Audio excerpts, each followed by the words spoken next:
over a mile, so I mean. I was so Both happy, ways and- I was the happiest person ever when I got off the ramp one day on exit 20 and just saw those sidewalks going in. No more stopping every 2 feet for busing. I was very happy, thank you for doing that. Yeah. So anything else that you want to talk about your strategy as far as that goes? I mean, there's a, No, when I looked at this year's budget, I knew we were asking a lot for the override, but when I looked at it, I thought, if we could get this override, it would stabilize us. If the town could give us that override, plus our minimum contribution increase, which is about 2% every year, then we wouldn't have to come back. We wouldn't, I think that with growth, with being fiscally responsible, really looking at things, really, there's a lot of other things I'm looking at to try to save some money. Not cut our services, but maybe restructure them so that, you know, people aren't losing anything, but we're being able to do it more fiscally reasonably. I thought that we would be able to just, I know next year's FY14 is the rock bottom, slowly but surely climb out, but if we disassemble our school district, if we cut our sports teams, if we cut our AP classes, if we aren't able to, you know, and we're going to creatively add a horticulture program without using budget money, if we can't do those things, then what's going to happen is your kids are going to leave. They're going to go to Quabbin, they're going to whatever, and then you're never going to get them back. And then your town is losing such a valuable asset. You talk about the assets of, you know, the brick and mortar. The schools that you have are such an incredible asset for your town, and they really help your tax base because people want to come here. But if we disassemble those schools, it's a slippery slope, and that's what I'm afraid of. unfortunately, in looking at this override as a number now, the number is probably, was too high for the community when they looked at it. It's probably wasn't a case of if we had a little more foresight, done a little better 3 or 4 years ago, and said, this is what we see, and asked for 150 over that period of time, over a couple of years, Right. we probably wouldn't be sitting here and struggling between the community and the school as to how we're going to end up getting through this year. But I agree, but I also agree that we as the public officials need to take a line and say, we really need this, because the community listens to you all. So if you can say we really need it, and then leave it up to them, but say fiscally, we're gonna move this town forward, we have a plan, here's our plan, we think you should go for a 4, whatever the number is, but everyone needs to stand up and get behind it. I think the problem is, we are all in different places from a leadership perspective, so how confusing is that for the town? And I'm not pointing fingers at anybody, I'm just saying that, you know, we're all responsible to do that together. But when you look up on the stage or you see the school committee and they're voting no, that's a very clear message to the people that, no, it's not that they won't, it's that you're leading them not to. And and maybe that's pretty bold of me to say, but I think that's part of it. Well, we take a lot of input from a lot of people before we make our decisions, believe it or not. I mean, and I know this advisory board, as well as any other advisory board, takes a lot of criticism, but people don't know how much time is put in and effort by people that don't get any money. And some of these people, like I said, they're actually sacrificing another event that they could have easily gone to in their own lives. So I mean, people's got to understand that also. And you have a pretty well good cross-section of people on this board, from those that have fixed incomes to those that are still working, etc. And that, you know, we understand that, but we also have to look at not only the school and that doesn't say we're not interested in the school. That says that we have to look at the overall community and where the community is going to be and what's best for the entire community. Unfortunately, when we have to end up making our recommendation, somebody's not going to be happy, and somebody's going to be hurt by it, unfortunately. But that's I wish there was an easier way to go through this process. I wish we had a bigger tax base. And if any millionaire is watching tonight, we could end up using the influx of money into the community. So, I mean, those are some things that I had. I'm gonna end up opening up this. I know that a couple of the other members had questions separately that they hadn't passed on to me. So I'll leave that up to, anybody else has any questions? I know that Mary, you had mentioned, and also you, Mark. So I don't know which one of you had questions about the budget or whatever. Well, one of the biggest questions that I had, if we have an enrollment of 1,400 students, and we pay $500,000 in salaries for guidance counselors, that's $338,000 per student. Is that mandated by the state to have that many guidance counselors? Well, it's not that, we really don't have that many, but they've all been there a very long time. And you know, I said 50% of the staff is at the top step. The guidance counselors are very seasoned, educated guidance counselors. We have actually cut back, although we had more, and now we've actually used our resources to get more because of those issues I talked to you about. They do so much more. They're really adjustment counselors, which more like social services, so guidance counseling has changed since we were in school. We used to like go get our schedule, you know, we talk to them every once in a while, we try to avoid them as much as possible, you know. And if you're not going to college, don't bother. Yeah, if you're not going to college, don't bother. It's just not like that anymore. Actually, at the elementary level, they work a ton with our families. They work very hard with our families and our students and some of the issues that the students come to school with. And same in our middle school and the bullying curriculum. That's another whole big piece that I think our EQA report's going to be coming out, and we're getting commended for the program we put in place, because they actually go in the classroom and they really teach the kids. And they actually meet with every single kid, and they do small groups. We have students that are on IEPs that are required, mandated, that they have lunch, like these little lunch groups, because they can't, you know, it's very difficult for them socially to be in the whole environment. So we have 2 at the elementary for 3 buildings. We now have 2 at the middle school, which middle school is middle school. They need that. And then we have 2 at the high school. One's more the, actually I take that back. We have 2 that do one that does a lot of the college, and then we have an adjustment counselor, and then like a regular counselor that you would remember and I would remember, but we only have like 1 of those.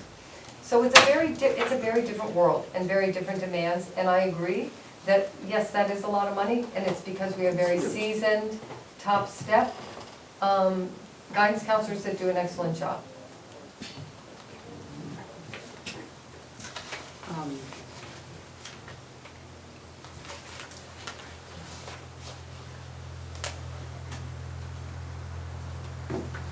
The medical insurance, one of the things that Will had asked you for was an enrollment.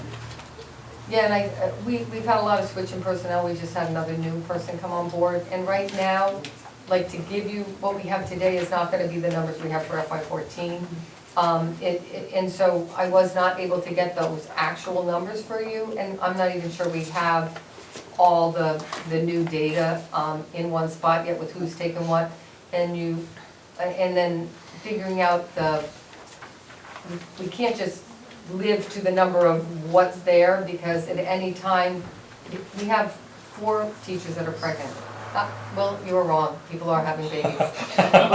Only the teachers are. Right. They're trying to keep the school going. There you go, they're trying to keep their jobs. So, they could be on a single plan and their husband, and now they may be going to a family plan. We're going to add 4 new dependents. If somebody a spouse loses their job, and then we have to shift over. So there's all these changing events. So it's a little bit more complex. I will be happy to come and, when the dust is settled, come to the advisory board and go and tell you exactly where everything is. I gave you the plans and what they cost. You can see some of the plans are very expensive. The sheet I gave you tonight, a family plan versus a single plan, and then what, I think I gave you what our contribution is versus what the teacher's contribution would be to some of these plans. But this is again bargain, yeah, the current rates, monthly premium for the employee versus monthly for the district. So some of the plans, one of the plans, we could end up paying $2,673 Is there any reason, why do we carry so many different plans? It's negotiated, we have to negotiate these plans are put forward, and these are greatly reduced from before. Before, these were even higher. So we have been fiscally appropriate with trying to get this down, but You again, market it every few Right, years right. at least to make sure you're getting. every year we do it, every year, yeah, we do it, so. Now, also, do you have someone auditing it so that We you just know went that through you're, especially the retirees, that you're not paying health insurance for a deceased person? Complete audit we did just past fiscal year. Everybody they had to validate, if they were married, they had to give their marriage, that whole thing. Yeah, so we did do a complete Because audit. sometimes plans can get way out of Yep. hand if they're not. Yeah, absolutely. We've looked really carefully at it, especially in the last year, because it's a big ticket item. Huge. When you say negotiate, if I can just ask a question on that, you're saying negotiate with the health care providers, the insurance companies, or you're talking about union negotiations? Both, That- both. We have to both. follow the law, the law about how you can go about changing healthcare. It's pretty comprehensive. We have to have an insurance advisory committee meeting, we have to, I mean, there's a set of protocols you have to follow. We can't Because- just say, I don't like this buy, you can't have that, you can't do that. Because I know that's one thing that the town should be looking at too, is to end up, and I know some of the towns have gone through this process, and I'm sure their school districts have, to end up negotiating the fact that, to end up lowering the cost, increase the co-pays for anybody, and also the increase as to the percentage breakdown. I mean, even as a retiree in my own company, over the last 4 years, every increase is gone on to the retiree and not the company. So, I mean, I see mine also going up per se, and that's a burden that I think individuals, is either family or singles, need to understand that they need to end up participating in that also, and that the share can't all be from whoever the individuals that they work for. Our teachers, when we did that restructuring, their health insurance costs went way up. In fact, some of them, said that they're not going to the doctor because it's very expensive. The co-pays went way up and the prescription drugs were out of control. So it's really it's tough, it's tough. So we did do that restructuring on our regular health care. But I'll come back when I have like a better number and we can have a longer amount of time to really talk about the ins and outs of it, probably bring you step by step about the laws of how we would have to go about Here's a changing question it. I'll pose, since we have a couple of selectmen here. Is there a possibility of the school district and the town looking at jointly health care under a plan or plans? I mean, I'm gonna throw that out, and I'm not expecting an answer. You probably have to go off and check that. Well, I can tell you that Phillipston actually is in the same organization we are. They actually are in Minuteman, The Neshoba. community. Yeah, they are. Well, I'd like to answer that, because I've worked in the superintendent's office, and they do a good job. They call up and maybe have 5 or 6 people say, we're gonna bid, and they go through. We used to be in with the town, school used to be with the town, but the town didn't want to do all the work that our people in the office did. They choose one, that's it, that's all you get. Blue Cross Blue Shield, that's all you get, you don't get nothing else. You work for the school, you have 4 or 5 options. Yep. And the girls do the work. But the town didn't want to do the work, so we split. And don't forget, the teachers have to have a meeting with the administration, and you have to present these, and they can say, no, we don't like it. They're a union. Yeah, I understand that. So, you know, Do you have any more questions, Mary?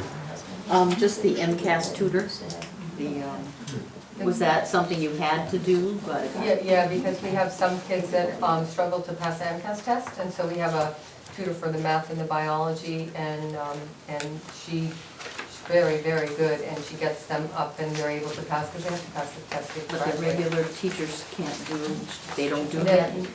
Not the comprehensive, and it's done at, you know, at an off time, so, yeah, no, it's, and we have That's some something grant new that funding you've just support. had. Oh, you do? Yes, yeah, we have some. Now, this budget doesn't reflect any of your grants? No, Okay. So where does that money go? When it comes in, it goes into the E&D? no, it goes into, well, like we have our special ed grant, it's been, like all of them have been decreased. We get federal funds for about $340,000 a year to offset your special ed costs. So what you see in here, we have another $340 worth of costs that we are grant Oh, funded. those are already offset. They're by the already offset, yeah, anticipated grants. when they pick up expenses that aren't shown in here. Okay.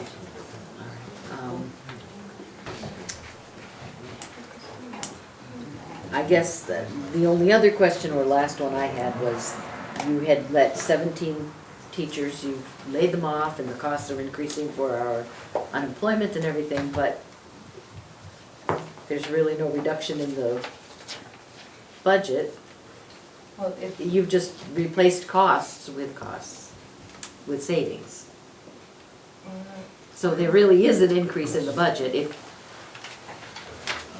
am I saying Well, that wrong? it's not, I don't think you can look at it that simplistically, because the reason we laid off teachers was because your budget goes up every year, all these things go up every year, and when you have the same amount of money coming in, or we have to use reserves, then you have to cut to get to that. Let me just give you an example. It was in FY, the spreadsheet behind that spreadsheet. Chapter 70, from FY10 to FY11, went from $10 million down to $9 million. So that was $1 million cut in chapter 70. So, you know. That's a revenue. That's a revenue, Oh, right, so okay. $1 million, so, yeah, so our budget did go down, but it's, you know, but then I don't know, it's really kind of, I don't wanna say anymore because it just gets too confusing. Okay, I'm done, Will. One of the things I want to go back to, and that I didn't have the figures before me, but one of our members went and took all of the school budgets since 2000 and looked at the total expenditures. Okay, And what I see here, regardless of what the 18,523, it appears, if I look at the past years, that it has gone down slightly. Maybe that's because you've lost, but the budget really, when you look at it, really hasn't dropped that much per se on total expenditures. Because I see in 2009, 19.1 million, 2010 and 11, 19.12 million, 11 and 12, 21.1 million. whoa, why do I have 17 million? Well, Ruth, with these numbers are taken from the town reports. And those So are, maybe I'm looking at I'm not budgeted and looking, you're I'm looking looking at at the numbers, actual. you know, and, Yeah. and when Okay. we're looking at the actual here. Okay. As to what what you have it on the town report is you have an expenditure number. Yep, And one thing that was an anomaly, and that's why I remember I sent you an email and I asked a question about it, was in 2011 and 12, it looked like your budget went up $2 million. and that's because the, And it's because of some accounting that I don't oh, understand. no, you know what that was? I know, you refinanced the debt. No, yes, we did, but when we did it, we had we restructured some notes. Yeah. MSBA paid off their part of the notes. So instead of you see our reimbursement from MSBA, So our reimbursement from MSBA went down to 100,000 and it was up, I have to say, let me say this. They were reimbursing us, to find the right line, because I don't want to say the wrong line. They were reimbursing us 200,000, 180, 300, 130, and then it dropped down. So when we paid that off, we got this big $2 million chunk of change from MSBA to pay those off. That's why it wasn't an accounting thing, it's because MSBA paid off all that debt. Okay, I mean, what it looked like though is that it looked like you know, in the town report, right, which is where the numbers that we compared, you know, your overall salaries, your overall budget, and the administration costs. The administration costs came from the town report, where it said administration. So it wasn't us adding guidance in. Oh, somebody told me that, so if I was misinterpreted, I'm sorry. Yeah. Well, no, we obviously, I mean, I think there was some discussion about guidance costs as well, because as Mary noted, Okay, yeah. you know, yeah, yeah. $500,000 for guidance, it seemed. It- It's huge.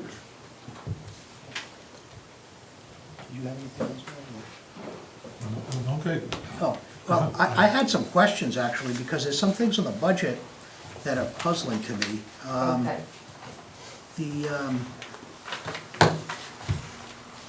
Some of them are the same as Mary's, but maybe I had a little bit different. The treasurer's line, Yeah. it showed that it was 77,000 was the budget, and your projected actual was 105,000, yet next year's budget, you're budgeting 8,000. yes. And so does that mean we don't have a treasurer, or she moved into central office No, personnel salary? No, or- what we did was, we restructured the central office. So we really wanted somebody to be kind of, we call them a ghost. We had an employee that was doing payroll and the treasurer job. So it got all in that line. And we didn't feel like that was a really good model. So what we did was, when she resigned, we replaced her, and we hired somebody to do the payroll part of it. And then we hired someone for $8,000 who comes in 2 days a week and does the treasurer part, which actually really is separate. They work for the school committee, not for me. They come in a couple days a week and they do the deposits, balance the checkbooks, and kind of make sure everything's on the up and up. So that's why that's a huge difference. Well, right, because it says treasurer and assistant treasurer's salary, you budgeted 77K, and you spent 105. Why? Yeah. That's what it says on the budget that we got. Right, so I don't, you know, without looking at it, Yeah. but when people leave, we're required by law to pay any unused vacation days. Some of those things get It's a added lot of in. vacation days. I know, I don't know what's in that, I'd have to look it up, but I will, you know. It's like when you looked at the superintendent's line, it looks like I got a raise, well, I didn't. There was some monies that were paid to the superintendent that left that came out of that line. So it's like, you have to look at the details of each of the lines to actually understand what it's.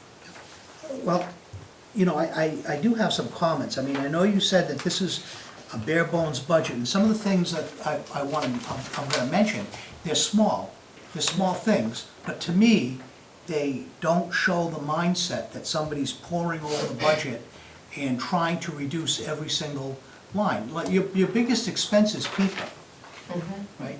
And I see that you have a secretary in the technology department, and it looks like the individual is going from part-time to full-time. And, you know, that sort of thing, it says to me, well, gee, maybe they're not really, you know, maybe they're not really trying to cut it, because it goes, and it's not big money again, right? But, you know, the school does spend, Can I explain to you why that position is there? okay, The Department of Ed has changed, there's EPIM, SIMS, there's now the new evaluation system. We are mandated to electronically transfer and report 2 or 3 times a year, all these different things about every aspect of our organization. It went from, you know, transferring them in, and now we have to do it real time. And so the burden from a personnel perspective to make sure that that data gets in and gets in accurately, we needed actually to get another person to help because of that. So it wasn't, I agree, I don't like to add things, but the importance of that data getting into the Department of Ed and being accurate affects all of our funding. It affects our school choice, it affects everything.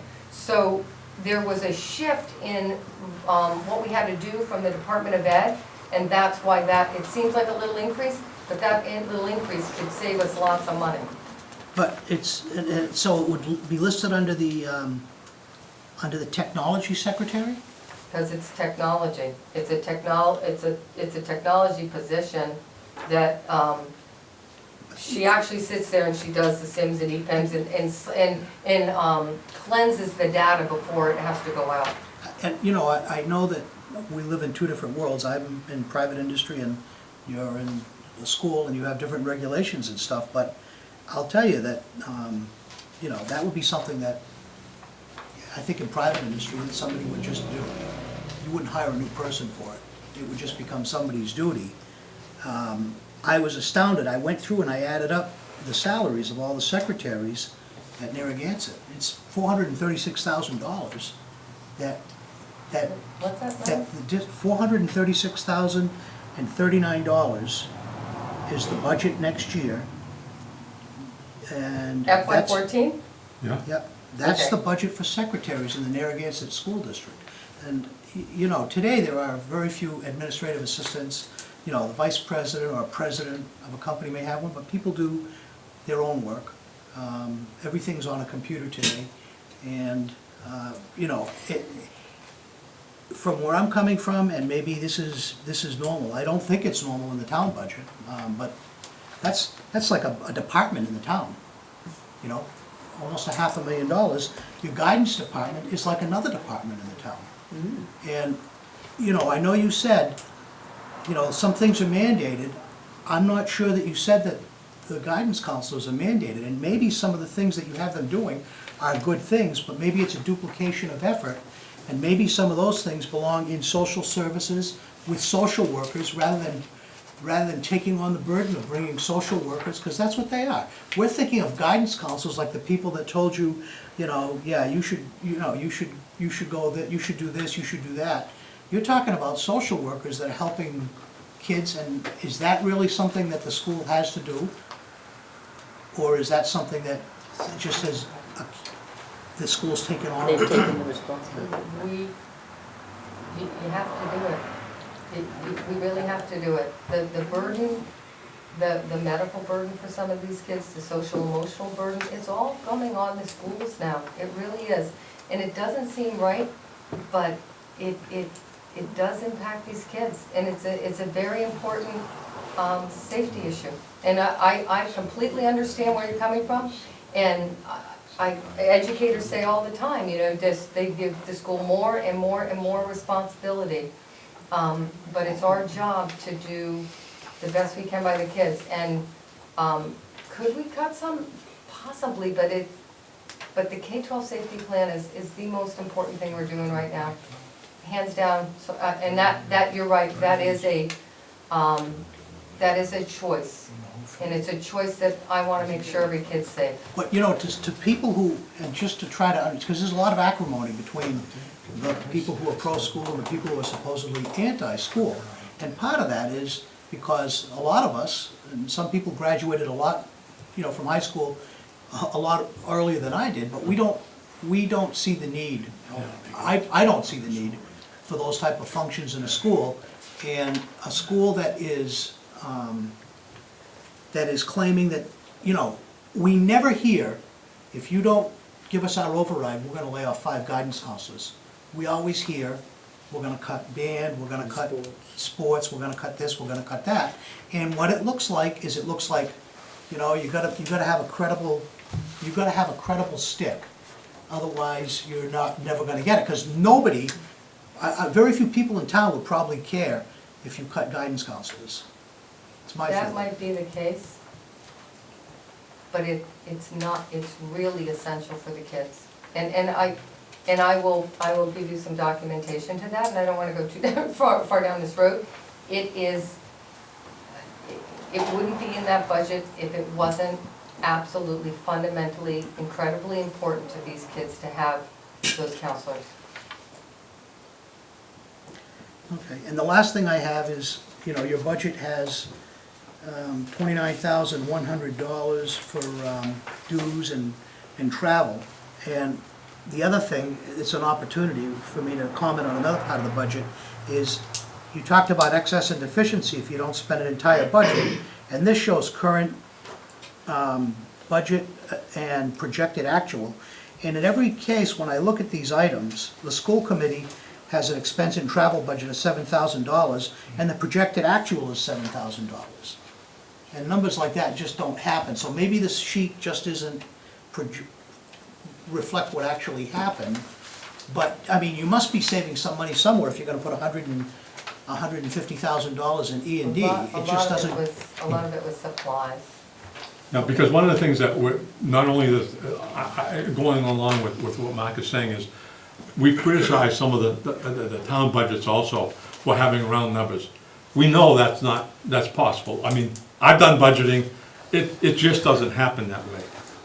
You've got some extra money in there, you don't have round numbers.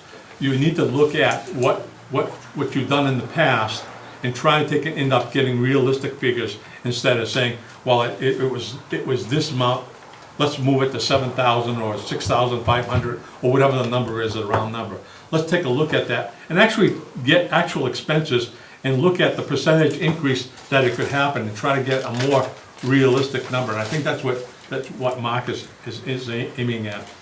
I did have a question on, when I started looking at this also, is that the teacher's salary, Templeton Center, full-time salary, it shows it going up 13.67%. Does that mean that the teachers in the school got a raise of that much? No. It means that when we shuffled people around, probably some people that were higher on the step are in TC now, and some of the other ones got shifted. It depends on where they are in their steps. And so what we try to do, and we're not always good about it, I know last year we trying to get in the budget before we start where teachers are actually gonna be, but because we've done so much shifting, we haven't always gotten it right. So that's why you see some over, some under. But that would be because we did that K-1-2 swap, and so somebody from a higher step maybe came over. It's not that they got a 13% raise. Yeah, because I also see further into the thing is teacher Sal SN Templeton TC full-time, and that's another figure separate, and that's gone up 97%, in addition to the one I just talked about, which is just, all it does is say teacher salary TC, Well, that's full-time, and this one here is a separate one. special needs. Oh, Special okay. needs. We had Okay. to assign an additional special needs teacher for some of our emotionally disturbed children, and they had to, they started working at TC versus, it wasn't a new hire, we shifted them from another budget. So it's really, I mean, that's why it's really hard to look at these numbers, because That's why we're asking People questions, so we can Right. understand. One of the things that I know that has come before me is, while you guys are gonna end up looking at the budget like you do every other budget, why didn't the school committee do it? And I know you can't answer that, but some of the questions that I would have thought that we're posing would have come from the school committee. And I know one of my members did relay that to me and said, I watched it and I didn't see that happening. you were there at every meeting, right? No, I'm talking about the regular school committee meeting. But the subcommittee is of the finance, when you all are part of it, that's when we go through line by line, and we talked about where the cuts were, people talked about what they wanted, and they didn't come in with a lot of big wish lists, but that's the meeting where there's a lot of input into the budget, because that subcommittee is the one that recommends to the overall school committee. Well, I'll tell you one thing, I've learned a lot more, and you're going to see, if I'm on that budget subcommittee, asking a lot more harder questions so that we get the answers before. And I think that that's something that needs to be done long before. And this is a good start. In fact, I know that the chairman of the select board kind of stole my thunder. I was gonna approach him about having joint meetings, about talking about the next year's budget with the school much earlier.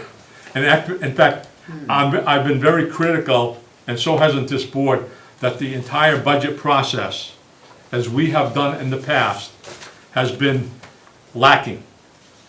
We got better this year because it wasn't done very well. In fact, a couple of the department heads that came before us said, "Oh, I'm glad to see we're back to the budget process that we used to do," and you asked the question. This hasn't happened for a number of years. So, I mean, that was positive feedback from a department head that has been here 28 years to us. So I think that's really something that needs to happen, overall budgets. I don't want to take and end up saying that this is just your budget, it's the entire budget. And we're looking at trying to drive from the advisory board with the selectmen is to get the budget process started much earlier. Well, to your credit, and I also, to the chair of the subcommittee, Dan Sandin, this was the first time Templeton actually, since I've been there, actually participated in our subcommittee. And he called and he asked for people to come this year. And you came, and then we had a selectman there. But in prior years, Phillips always sends 2 or 3 or 4 reps. We wouldn't have. I think you're gonna see that change this year. You might not like all our inputs, but it will be something that needs to be done, per se. But I'm really okay with it because it's about a conversation. It's easier to have it back in December and January than it is in, where are we? Are we into September yet? You know, I mean, we're Yeah. talking about the budget. Exactly. This is too late. Way This is too too late. Right. One of the things I see on here is textbooks per se. And I happen to be reading an article out of Stanford University. I don't know if you're aware of this individual, is a Dr. Weinberg. And this is on social studies, history. Is they have been going out and telling schools not to take it, end up doing it like it's been done in the past. Get rid of the books. Get the documentation. Have the students go online to end up doing some actual looking at documentation and get an interpretation. And what they have found through that study, and they're pushing it, by the way, it's coming from California, so it'll eventually get here. Is that they found that it's much better to end up doing that. Your students retain much more as far as history is concerned than just taking and saying, okay, when was the Revolutionary War? Who was in it? What was this? And all it is numbers and people that they end up memorizing, rather than actually teaching them to take it, end up dissecting it and actually think. And I think that's really where we are with the school systems per se. We really need to take and end up getting the kids to think. Sometimes that doesn't happen, even when you're teaching, and I understand that. It is difficult to get this to some students, but I see so many schools and teachers, individual teachers being innovated, that we really need to take and think on that lines. And as the head of the department, and I look at the school as the head of the department and you heading that really has to be driven by you and the school committee per se. I mean, I can talk about it. I'm an individual in the community. I have a role as far as the advisory, but I think that really needs to take it up, because one of the things that how they end up testing what they had done with that as far as dissecting different events in history is they had what they call a hat test. And it's not to find the hat, but that's the acronym for the particular test. And they got excellent results. And I just throw that out to you to take it maybe something from an administrative position that can be looked at. I mean, We're already doing that, and at some point I'll invite you into some of the classrooms you have. It's amazing how our kids think.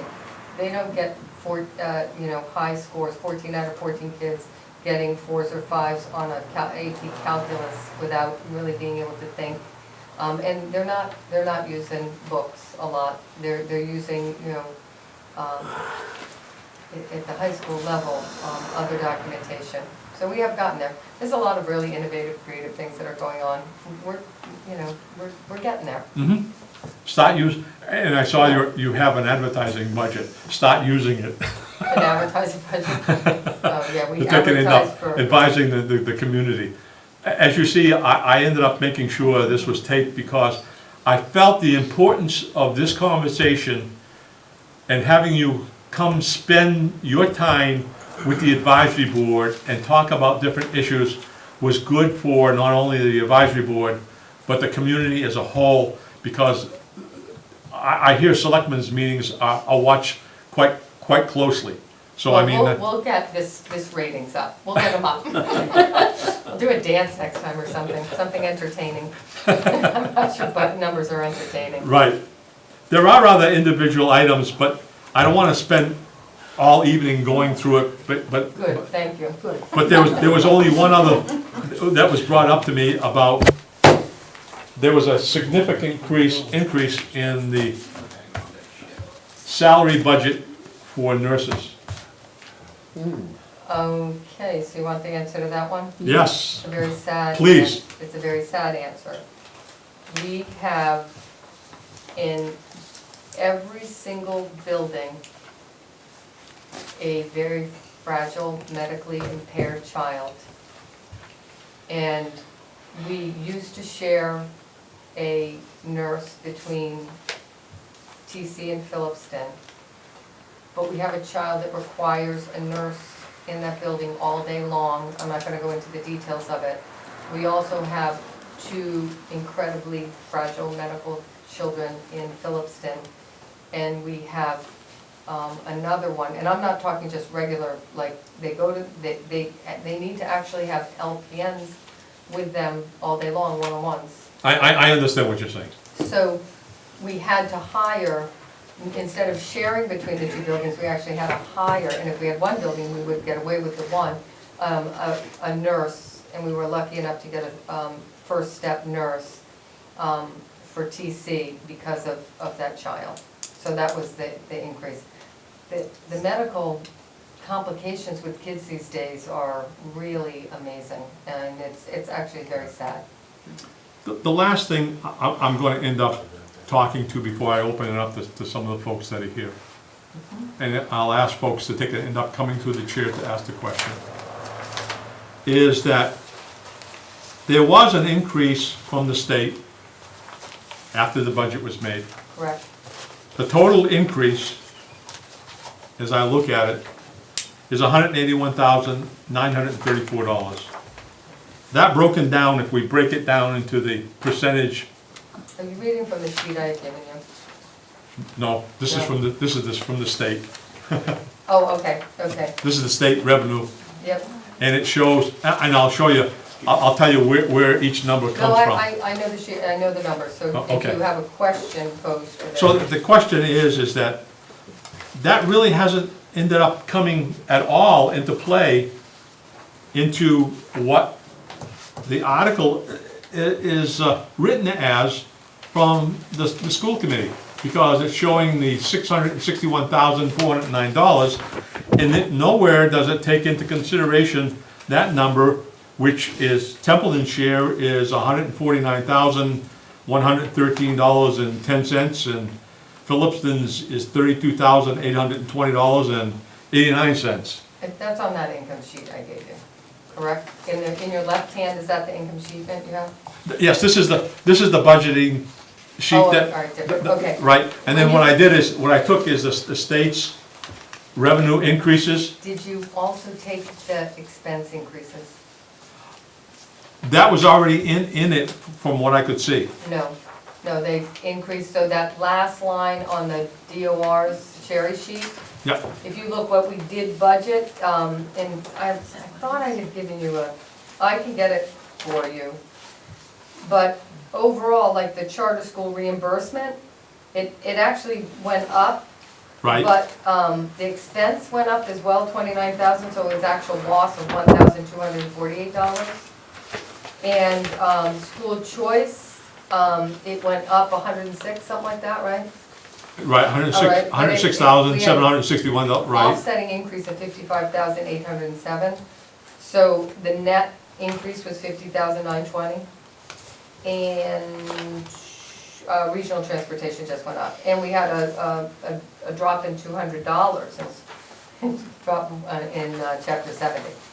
So you can't just look at the increase because we had offsetting increases in the expenses as well. Because I did look at chapter 70, and it looked like the expenses for chapter 70 was much higher than the minimum that's required from the state. There was a graph or something, I don't want to get into that, So but I the just, answer to your question, yeah, the school committee certified a budget, I think it was back in June, or they recertified their original budget.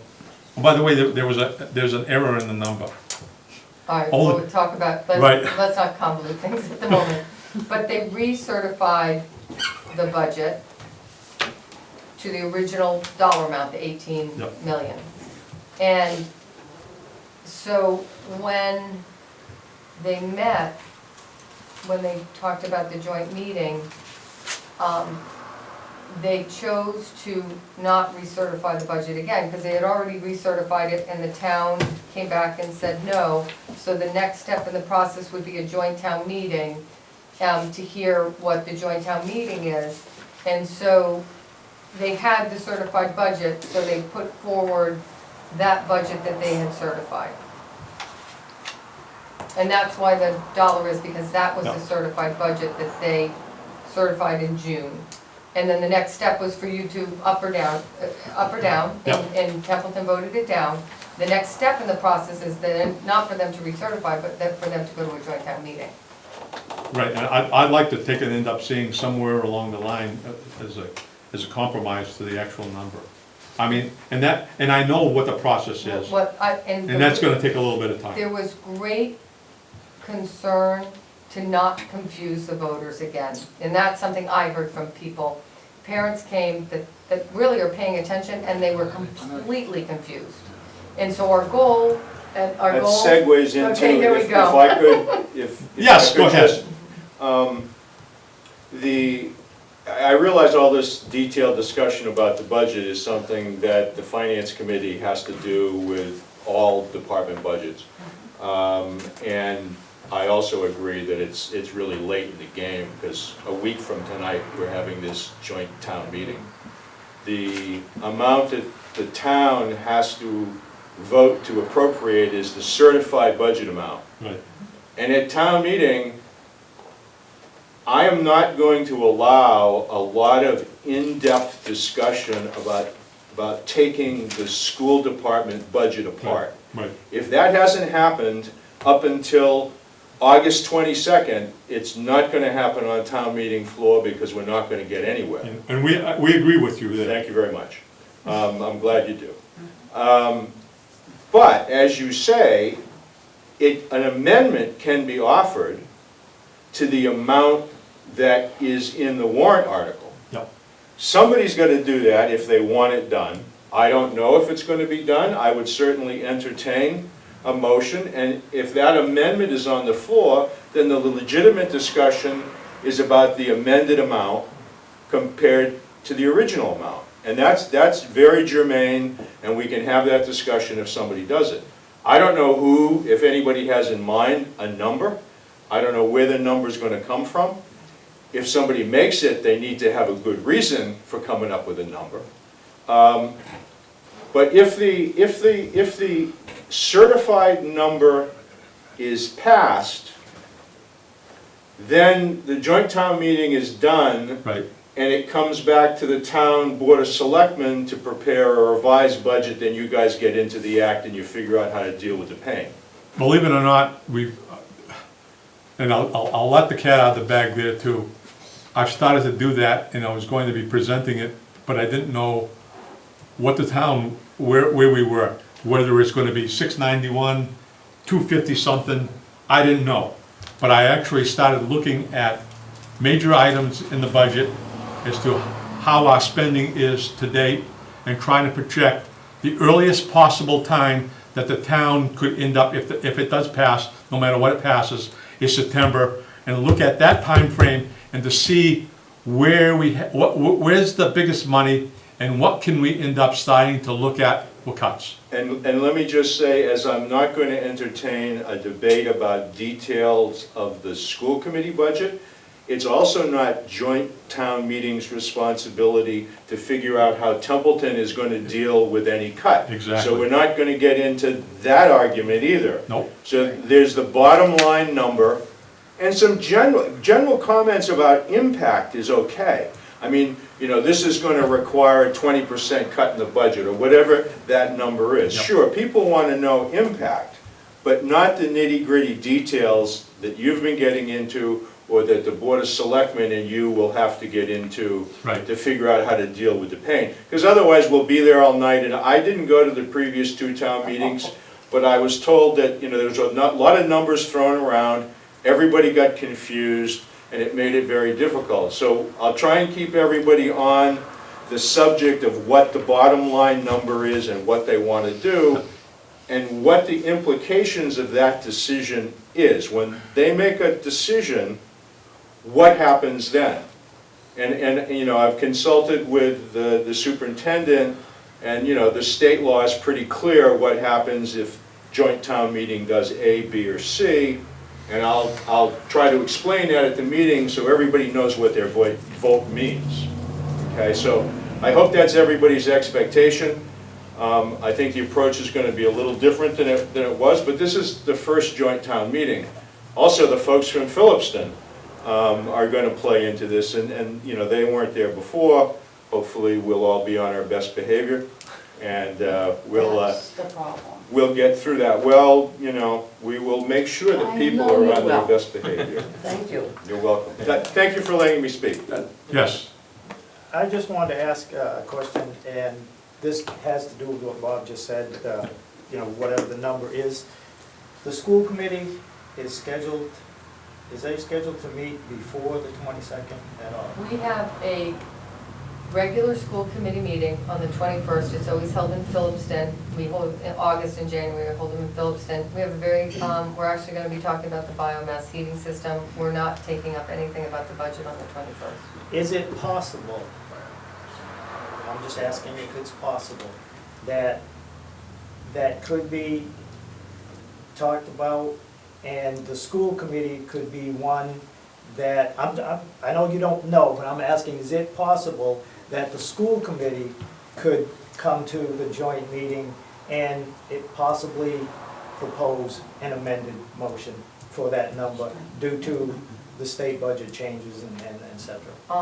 I can't speak for the committee, but given what's happened in past meetings with the reading of the articles, the article that's posted on that board is the article the committee's gonna read, because we just don't wanna confuse people. But I mean, after the article is read, if there That's was an completely amendment- up to an individual board's But meeting. you're much not like- scheduled to talk about? No, we're not gonna talk about it on the 21st. We actually have other school business that we need to attend. I'm gonna go to Sue next. Go ahead, Sue. I was just wondering if Mr. Habit could let us know before, because, I mean, come on, I'm the deputy assessor and I'm confused because the word raise and appropriate in the warrant article is the thing I'm confused about, to make people understand we can't raise, and I've been saying this for months, we can't raise more than we can raise. Ms. Miller mentioned something earlier about the levy limit and the school never getting part of it. The levy limit this year is only $165,000, I believe I had said, you know, of which I think Monty Tech assessment grabbed 50-something thousand Right. of that. You know, if they vote to, I guess what I'm trying to ask, will a yes vote mean it then has to go back out as an override vote? No, No. It does No, not. I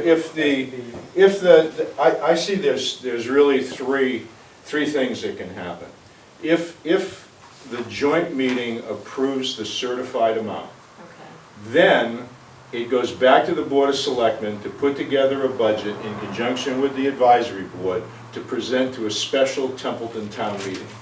Okay, meaning showing where they're gonna, because the school voted, because everybody voted for the school to get the full amount, Right. certified amount, now we have to go and find where it's gonna come from. That's right, That's because the correct. joint town meeting does not Right. vote to tell Templeton what to do in Right, terms of where they okay. find the money. Right, right. It's just the bottom line. Right, because you got Phillipston involved. If there is an amendment made, and I assume if there was, it wouldn't increase the amount, given the number, then if a smaller number was approved at the joint town meeting, it then goes back to the school committee, Okay. who has two choices. And they have to do it by a 2/3 vote. They can at that point vote 2/3 to accept the revised amount. Okay. Now, if they do that, the budget's finished, and Templeton's still in a position of having to have a special town meeting to revise their budget to meet that number.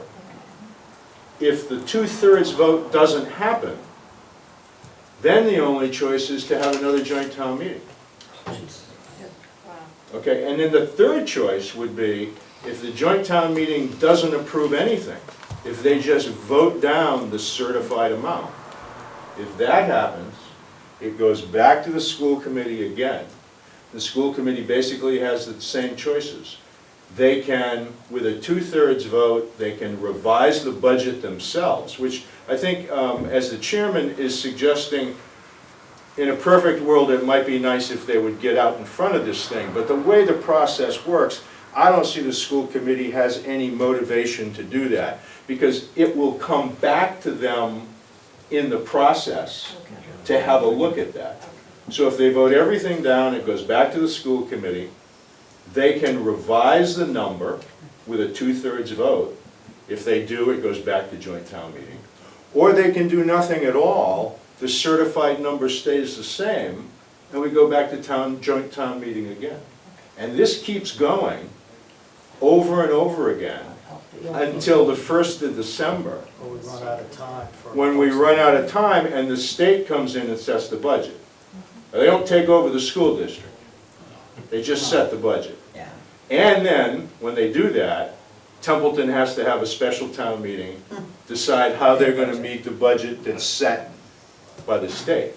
And it costs us how much? I it get could that be up process or right? down, is Yeah, the that? only thing is, on December 1st, they actually will be paying our bills and looking at our, everything that we do.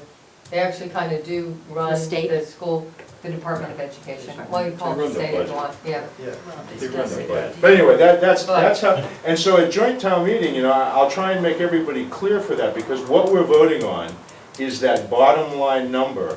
And to get involved in either the details of the school committee budget or how the town is going to deal with the problem is really not the job of joint town meeting, Right, right, right. okay? So we'll try and, it's gonna be hard because everybody's gonna wanna know. I think the advantage we have is that there have already been, several attempts at overrides, several town meetings, everybody has hashed this around. So although they're a bit confused, they have a grasp on what the pain level is. Yeah. And that's what they're gonna vote about. It's not about where the cut's gonna come or this or that. Right. It's all about the pain. It's pretty much either a yes or a no, they go Yeah, ahead. people are gonna come in with their minds made up. So